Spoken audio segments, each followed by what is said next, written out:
اهلا بيكم وفيديو جديد. فيديو النهارده هنتكلم فيه عن انواع المعززات.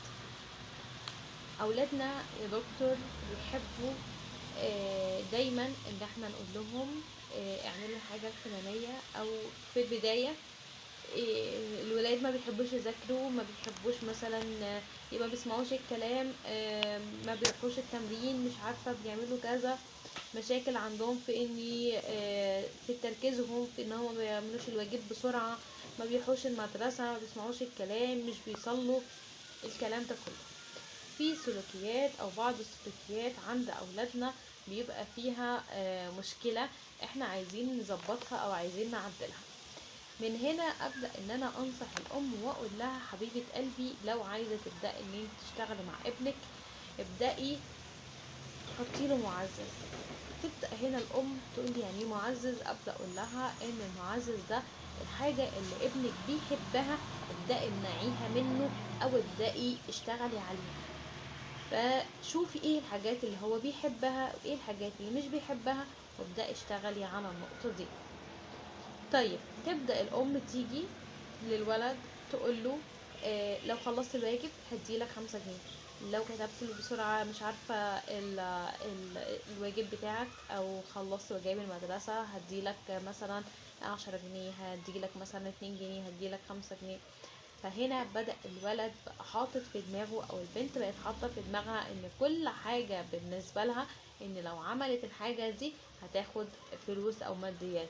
روقي معايا هديكي 10 جنيه، روحي التمرين هديكي 5 جنيه، روحي هاتي كذا هديكي 5 مش عارفة ايه. فبقت كل حاجة بالنسبة للولاد ان هما بقوا يحطوا احنا عايزين ده علشان ناخد فلوس. خلاص انا هعمل ده علشان انا هعمل الحاجة دي او هنضف معاكي، هروق معاكي، هذاكر، هخلص الواجب بتاعي، هتوضى، هصلي، كل دوت علشان خاطر اخد منها مبلغ او اخد منك فلوس، انزل اروح السوبر ماركت، انزل اخرج، انزل اجيب اي حاجة اكل من بره، الكلام ده كله. تعالوا بدل ما نخلي المعزز ماديات بس، او مش نخلي دايما المامز فاكرين ان ان المعزز هو ماديات بس. لا، هي مش ماديات بس يا جماعة، هي فيها في حاجات كتير مختلفة. يعني ممكن ماديات، ممكن معززات مادية، ممكن معززات اجتماعية، ممكن معززات ترفيهية، ممكن معززات دينية، ممكن معززات معنوية. طب ايه هنعمل ايه في المعززات دي كلها؟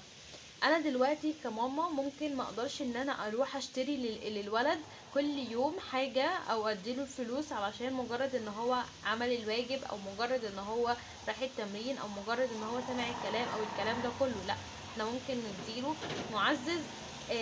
ان هنروح مثلا الاسبوع اللي جاي عند تيتا، ممكن هننزل السوبر ماركت، ممكن بايموشن. مثلا انا دلوقتي الولد عمل حاجة كويسة، فانا ممكن بدل ما اديله حاجه ماديه، لا انا اديله حاجه معنويه. فاعمل ايه؟ ابدا ان انا اعمل زي عارفين العصايه او الخله بتاعت الخله اللي بتبقى موجوده بتاعت مثلا بتبقى حاجات في المطبخ، ممكن نعمل بيها شيش طاووق، ممكن نعمل بيها اي حاجه في المطبخ ممكن نستخدمها في اي حاجه من الحاجات دي. ونروح حاطين عليها ايموشن مدور كده او ورقه مدوره مرسوم عليها ايموشن، بيضحك، فرحان، زعلان، متضايق، مبسوط.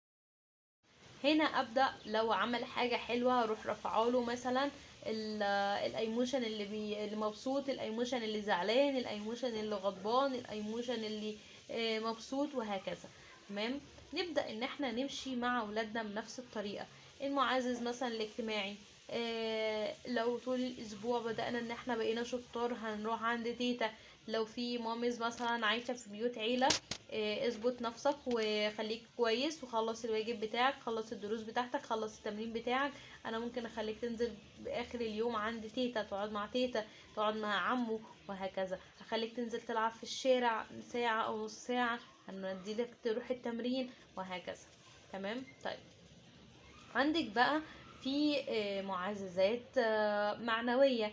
ممكن تبدأي تقولي له ايه؟ لو بقيت شطور او عملت الحاجة دي هعمل لك كيك مثلا في البيت، هعمل لك رز بلبن، هعمل لك مثلا اي حاجه هو ايس كريم او اي حاجه مثلا هو بيحبها في البيت، او يحب ان انت ياكلها اكله معينه يحب يعمل يعني تعملها له.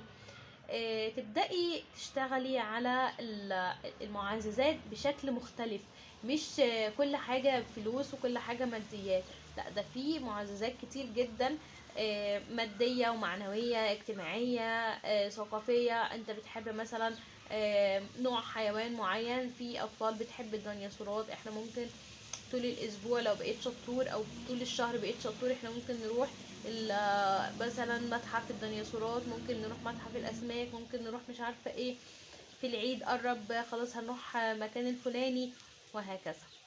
دايما كمان لما تيجي تدي معزز لابنك، مش على طول مش على طول مش على طول، لا انت ممكن تخلي عندك الموضوع حته ايه، انه مش لازم نخلي الاولاد بالنسبه لهم كل حاجه تتنفذ في الوقت الحالي، لا انت طول الاسبوع لو بقيت شاطر هتاخد الحاجه الفلانيه، لو طول الاسبوع لقيتك كويس هديلك مثلا ايه مبلغ كذا تروح تخرج بيه، لو بقيت طول الاسبوع شاطر هنطلب مثلا في اليوم الفلاني اكل مثلا من مكان هو بيحبه، مثلا طول الاسبوع لو بقيت شاطر هوديك عند تيتا، لو بقيت طول الاسبوع كويس هنجيب لك كذا، وهكذا وهكذا.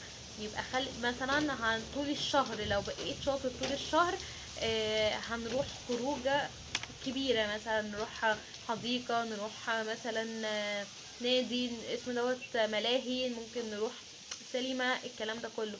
الاجازه جايه احنا ممكن العيد جاي ممكن نعمل فيه كذا كذا، وهكذا وهكذا. طيب احنا لو بصينا دلوقتي مثلا كل حد من ولادنا محتاج حاجة وبدأنا ان احنا نشتغل عليها في الوقت الحالي، هيجي عليكي وقت ابنك يطلب منك مطالب واو قوي مش هتعرفي ان انت تحققيها في الوقت ده. يعني انت مثلا لو جيتي ابنك مثلا عاوز بس حاجة، هاتيلي عربية، هاتيلي موتوسيكل، هتيجي مثلا نوع حاجة معينة، شوزة معينة او حاجة معينة انت مش هتقدري تجيبيها. مش غلط ان انت تقولي لابنك انا ما عنديش القدرة ان انا اشتري الحاجة دي دلوقتي، مفيش، انا مش هقدر اجيبها، يبقى خلاص انا مش هقدر اجيبها في الوقت الحالي، انا مش هقدر اجيب لك دي، يبقى خلاص هو في الوقت الحالي انت مش هتجيبي له دي ولا بعد كده. يبقى انا ما تحطش امل ان ممكن في يوم من الايام اجيب لك عربيه، لان انا مش هقدر اجيب لك العربيه. انت لو جيتي قلتي له خلاص خليك شاطر وفي الاجازه هجيب لك العربيه، هيبقى مضطر ان لما تيجي الاجازه انت عايزاه تجيبي العربيه. مش معنى انا اقول لك عربيه مثلا لعبه او عربيه بلاستيك او العربيه اللي هو ممكن يلعب بيها، لا ده بيطلبوا عربيه حقيقيه، موتوسيكل حقيقي. لكن ممكن تقولوا له ايه في الاجازه الكبيره ممكن اجيب لك عجله، دي اوكي ماشي. ممكن تقولي له في مثلا اجيب لك هنروح خروجه مثلا مصيف نوع فلاني او في مكان معين او الكلام ده كله، حاجه تقدري تجيبيها او حاجه تقدري تعمليها. فاهمين اقصد ايه؟ مش حاجه انت مش في مقدرتك وتقولي له انا هعملها لك او هجيبها لك، مجرد ان هو هيجي السنه اللي بعدها يقول لك طب ما انت قلتي لي الاجازه اللي فاتت انك لو عملت كذا هتجيبي لي، ومش هيبقى مش هيبقى ان هو واثق فيكي او ان هو عايز الحاجه دي علشان خاطر هتقولي لي ذاكر فهذاكر، لا مش هذاكر، انت كده مش هتجيبيها. فاهماني؟ خلي المعزز بتاعك يكون متنوع ومتغير، ومش كل حاجة تكون ماديات، ومش كل حاجة توصل الطفل ان انت هتجيبيلي الحاجة دي علشان خاطر اعمل حاجة الفلانية، لا اعمل حاجة دي علشان خاطرك انت. احنا عاملين نظام وعاملين جدول، في حاجة اسمها الجدول او النظام السلوكي او الجدول السلوكي تعمليه لطفلك. اي واحدة من المامز وصلت للنقطة دي عايزة تعرف ايه هو الجدول السلوكي، تقدروا تبعتولي في كومنت او في رسالة برايفت واتساب او فيسبوك، تقدروا تبعتولي وتقولي ايه هو الجدول السلوكي، هبدأ ان انا اكتبه لكم بالظبط وابعته لكم، تقدروا ان انتوا تنفذوه لاولادكم في البيت. المقصد من الفيديو اني ان الاطفال بتطلب حاجات كتير قوي، وبتطلب حاجات اكبر قوي وحاجات اوفر جدا، ماما او بابا مش هيقدروا ان هم يجيبوها، او مش هيقدروا ان هم يودوهم المكان اللي هم عايزينه دوت. تمام.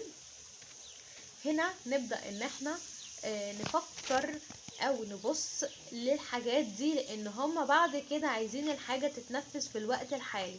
عايزين دي حاجة حصلت دلوقتي، انا عايز دلوقتي. يعني انا مش هذاكر ومش هعمل حاجة غير لما تجيبي لي الحاجة الحلوة. لا يا حبيبي، انت طول الاسبوع لو بقيت شاطر نعمل صح عن الصلاة، نعمل صح عن المذاكرة، نعمل صح على السلوك، نعمل صح على الأكل، نعمل صح على الواجب بتاعي، أعمل صح مش عارفة على ايه، هعمل صح على ايه، وهكذا.